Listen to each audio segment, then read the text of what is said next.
ಏನೇ modern oven ಬಂದರೂ, modern hair fryer ಬಂದರೂ, ಒಲೆಯಲ್ಲಿ ಮಾಡೋ ಅಡುಗೆನೇ ಬೇರೆ ಅಲ್ವಾ.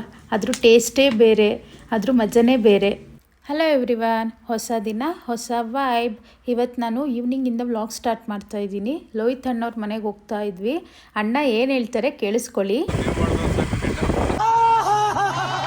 ಮನೆಗೆ ಬಂದು ಸ್ವಲ್ಪ ಹೊತ್ತು ಕುತ್ಕೊಂಡು ಕಾಫಿ ಎಲ್ಲ ಕುಡ್ದು ತವಾಗ ಏನೇನು ಬೇಕೋ ಅದನ್ನೆಲ್ಲ ರೆಡಿ ಮಾಡ್ಕೊಳ್ತಾ ಇದ್ದೆ.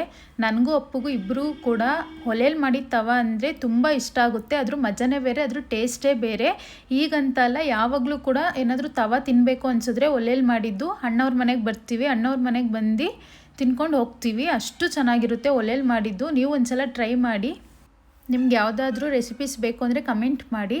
ನಾವು ನಿಜವಾಗ್ಲೂ ಟ್ರೈ ಮಾಡ್ತೀವಿ. ನಮಗೆ ಬರಲಿಲ್ಲ ಅಂದ್ರೂ ಟ್ರೈ ಮಾಡಿ ನಿಮಗೆ ಹೇಳ್ತೀವಿ ಚೆನ್ನಾಗಿತ್ತಾ ಇಲ್ವೋ ಅಂತ. ಫೈನಲಿ ತವ ರೆಡಿ ಆಯಿತು. ಇವತ್ತಿನ ವ್ಲಾಗ್ ಇಲ್ಲಿಗೆ ಎಂಡ್ ಮಾಡ್ತಾ, ಥ್ಯಾಂಕ್ ಯು. ಹೀಗೆ ಸಪೋರ್ಟ್ ಮಾಡ್ತಾ ಇರಿ.